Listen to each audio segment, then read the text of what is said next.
Right now, your body might actually be actively ignoring the vitamins you swallowed this morning. Yeah, that is very likely. And you might be paying a premium for the privilege, honestly. Just think about that feeling when you're standing in the middle of the supplement aisle. Oh, it's overwhelming. It really is. You're staring at this massive wall of plastic bottles, and all of them are like screaming different percentages and scientific sounding words at you. Right.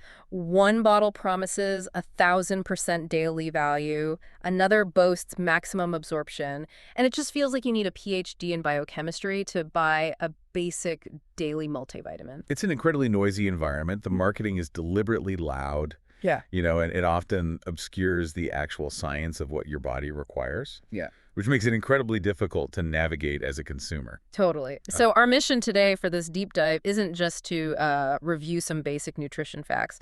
We're going to reverse engineer this whole process so you can walk into that supplement aisle and shop like an actual formulator. Which is a great skill to have.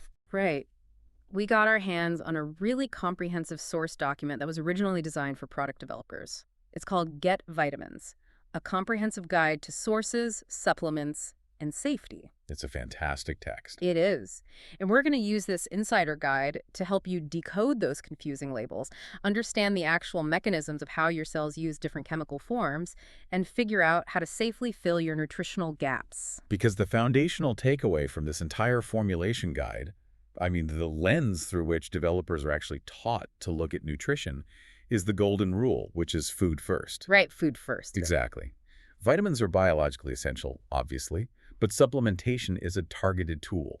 It's meant to fill genuine, specific gaps in a patient's routine. It's never supposed to serve as a blanket replacement for a balanced diet. Okay, let's unpack this. Because before we can even get to the mechanisms of the pills themselves, we really have to establish the baseline. We have to decode that alphabet soup of acronyms plastered on the back of every single bottle. Yeah, it's a lot of letters. It is. Our source guide actually quotes an expert nutritionist panel from 2023, and they state, vitamin adequacy is foundational to health, but supplementation should fill genuine gaps rather than replace a balanced diet. Right. But to know if you have a gap, you have to know what the target is in the first place. And that target is represented by two main acronyms you'll see on the label. Yeah. So you've got RDAs, which stands for recommended dietary allowances, and AIs, which are adequate intakes. Okay. You can think of these as the daily targets required for healthy people to maintain basic cellular function. And these aren't just arbitrary numbers. They are rigorously defined by the National Institutes of Health's Office of Dietary Supplements. And they adjust those for, like, age and biological sex and pregnancy, right? Exactly. And overall health status, too. But reading through this guide, the acronym that arguably matters the most, and the one, honestly, nobody talks about in their marketing, is the UL. The tolerable upper intake level. Yes, the UL is crucial. It's the safe upper limit. It's the maximum daily amount of a nutrient you can take before adverse health effects actually kick in. Because I've honestly always thought about vitamin intake like a video game high score. A lot of people do. Right. Like, if 100% is good, then 1,000% must be 10 times better. Give me the high score. Right. But the body doesn't work like that. Exactly. The UL isn't a high score to beat. It's a highway speed limit. That's a perfect analogy. Pushing past that speed limit is where the biological mechanisms start to turn against you.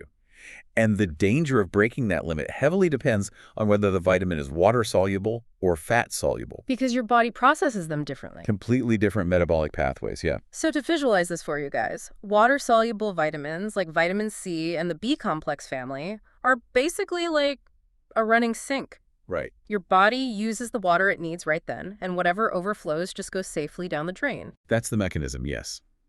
If you take, say, an immune-boosting packet with a massive 1,000 milligrams of vitamin C, your GI tract absorbs its maximum capacity, and the kidneys just filter the rest out into your urine. You're effectively just making very expensive urine. Basically, yeah. Yeah. But fat-soluble vitamins, so that's vitamins A, D, E, and K, they operate more like packing boxes into a small garage. Because they don't wash out. No, they don't. They bind to dietary fats to be absorbed in the intestines, and then they physically accumulate in your liver and your fatty tissues. And just like a small garage, eventually you run out of space, and the boxes crush you. because they accumulate. Taking high doses of fat-soluble vitamins over months or years actually leads to severe toxicity. Wow. This is why respecting that tolerable upper intake level is just so vital. Then I really have to push back on the industry here. Why do so many supplement brands put, 1,000% daily value on the front of the label in bold text if we have these established tolerable upper intake levels? It's a valid question. Aren't they actively encouraging consumers to speed? What's fascinating here is that responsible product developers are actively instructed by the NIH not to formulate like that. Wait, really? Yeah.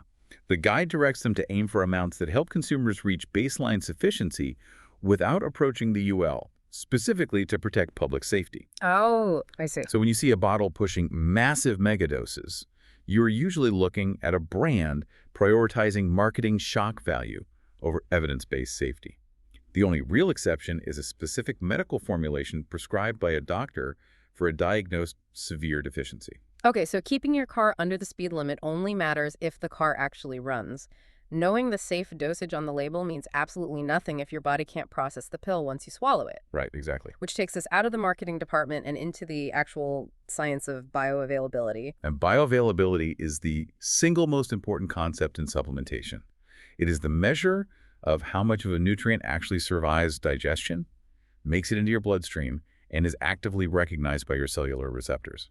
And that recognition is entirely dictated by the vitamin-specific chemical structure. Here's where it gets really interesting. Wait, I want to make sure I understand this correctly. If I'm holding a bottle that just broadly says vitamin D on the front, my body might essentially ignore it if the manufacturer put the wrong chemical form inside. Unfortunately, yes. Let's look at the mechanisms behind vitamin D as an example. The front label might just say vitamin D, but you have to check the ingredient list on the back. Always read the back. Always. You'll usually see one of two forms. There's vitamin D2, which is ergocalciferol, or vitamin D3, cholecalciferol. And the developer guide makes it incredibly clear that D3 is the undisputed superior choice. But why is that? It comes down to biological compatibility. Vitamin D3 is the exact same molecular structure that your skin naturally synthesizes when exposed to sunlight. Oh, so it's what we make anyway. Exactly. Because it's the native form, the liver and kidneys convert D3 into its active hormone form much more efficiently than they convert D2. And where does D2 come from? D2 typically comes from irradiated fungi. Wow, okay. Yeah, so the clinical data in the guide shows D3 is significantly more effective at raising your circulating vitamin D levels and keeping them stable over time. Which is the whole point. Right. Standard daily guidance is 600 to 800 international units, with the UL speed limit at 4,000 IU. But if you buy D2, you are simply fighting your own biology. This completely blew my mind when I read it. And it's not just vitamin D either. Let's look at a prenatal label. A lot of standard prenatal vitamins just say folic acid on the back. Is that the same thing as folate? No. Because the guide treats them as two very different animals. They are profoundly different. And that distinction is arguably the most critical part of this guide, especially for early pregnancy, where 400 to 600 micrograms are required for neural tube development. Right. Think of synthetic folic acid like crude oil.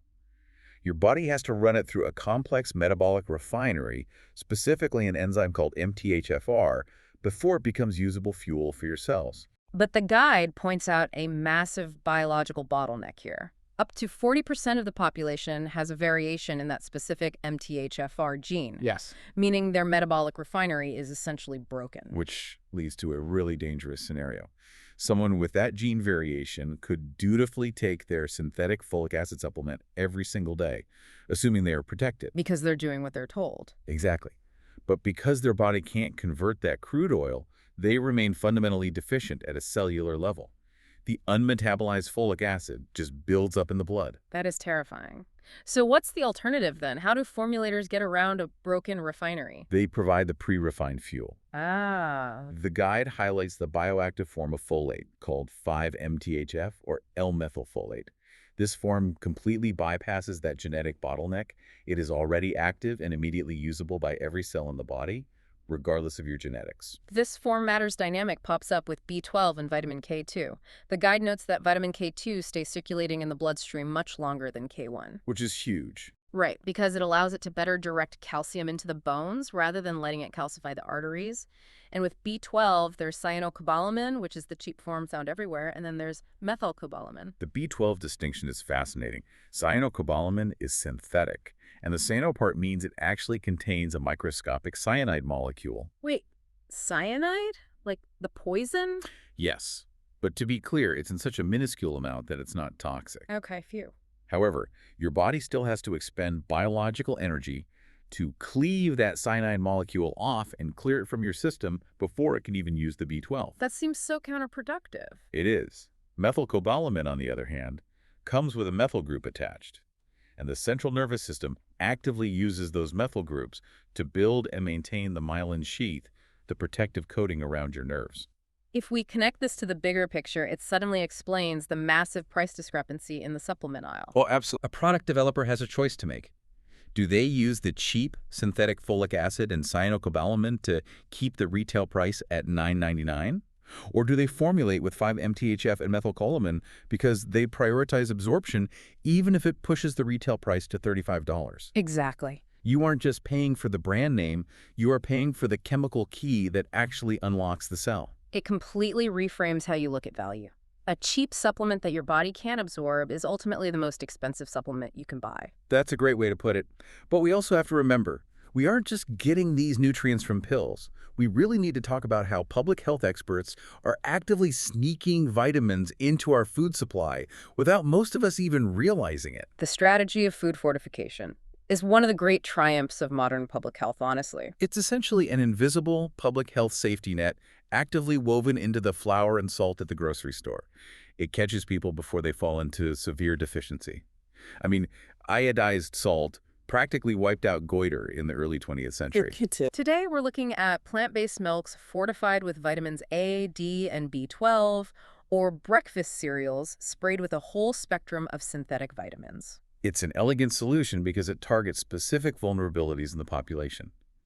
Vegans, for example, rely heavily on this safety net. Right. Because vitamin B12 is synthesized by bacteria in the guts of animals, so it naturally only occurs in animal products.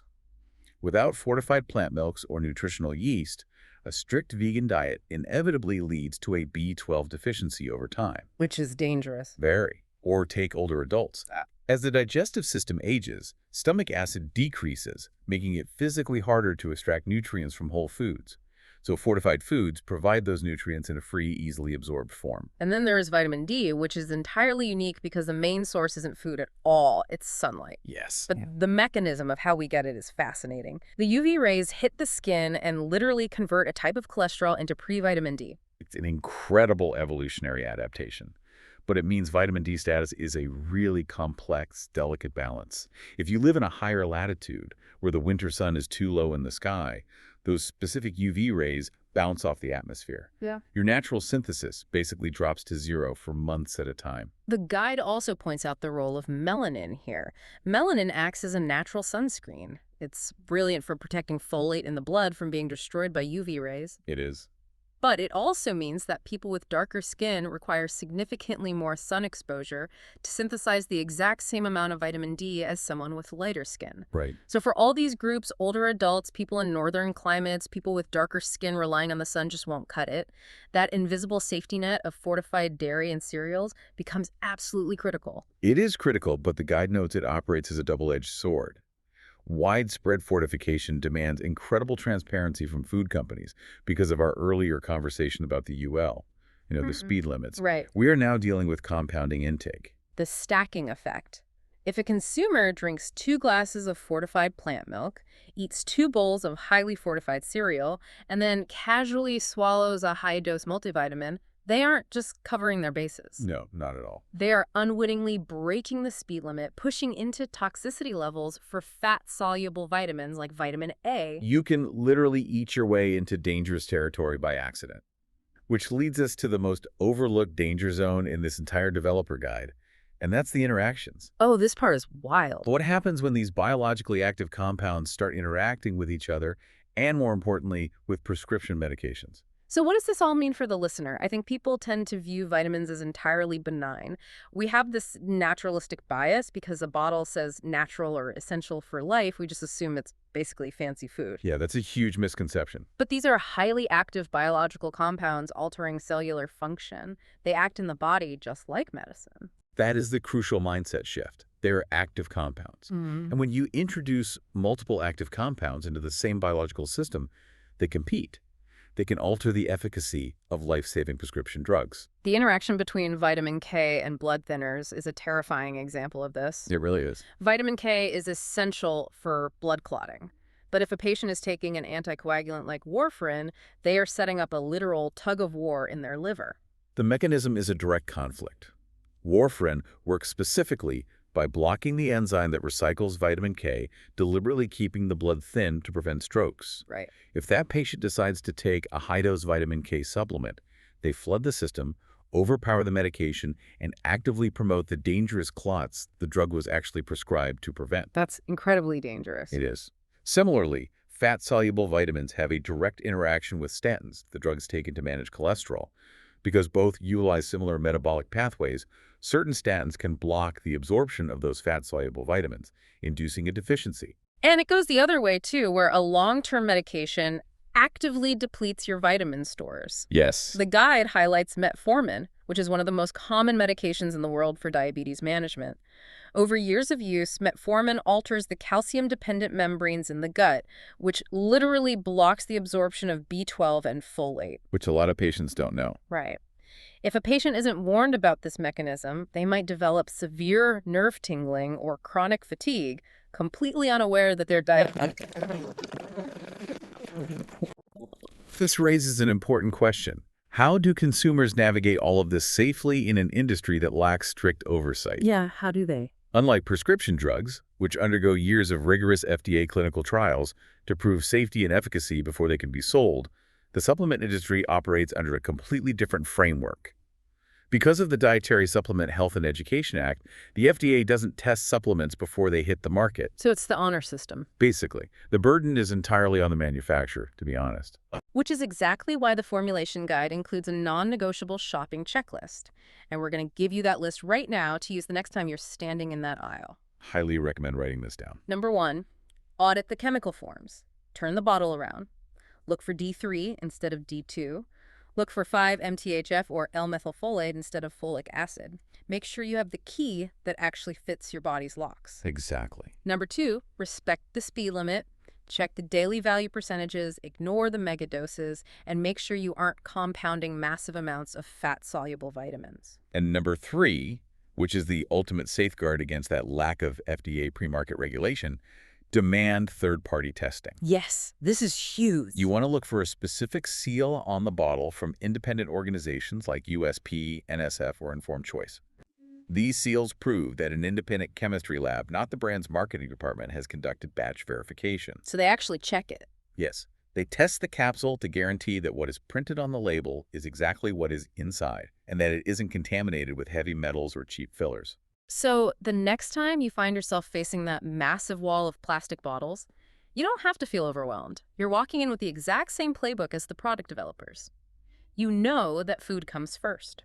Always. You know how to identify the precise chemical forms your body can actually use. You understand how the invisible safety net of fortified foods works, and you know how to read the labels to respect your metabolic speed limits. You're no longer just a target for hype. You're a surgically precise consumer. Mastering this completely changes how we approach our health today. But looking at the trajectory of the science in this guide, I really want to leave you with a thought experiment about where this is heading. Ooh, okay. The text briefly touches on the incoming wave of personalized nutrition driven by real-time genetic and microbiome data. We spent this entire deep dive discussing how a single invisible variation in your MTHFR gene dictates whether your cells can process a generic folate pill. Right, your DNA literally rejecting the crude oil. Now project that forward a decade. Imagine a near future where the entire concept of the mass-produced one-size-fits-all multivitamin aisle is entirely obsolete. I can't even imagine. Well, imagine waking up and instead of opening a generic plastic bottle, you have a small, localized device on your kitchen counter. It takes a real-time reading of your gut bacteria, factors in your complete genetic profile, cross-references your dietary intake from the last 24 hours, and then 3D prints a single customized pill.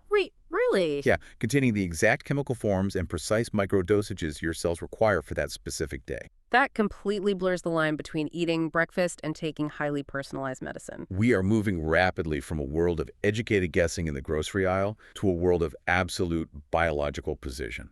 That is wild to think about. It really makes you wonder, if the future of nutrition is that hyper-personalized, how many generic maximum absorption pills are we currently swallowing that our bodies are just completely ignoring? The next time you see that bottle screaming 1,000% daily value at you, just remember, it doesn't matter how high the video game score on the label is if your body doesn't even have the controller to play.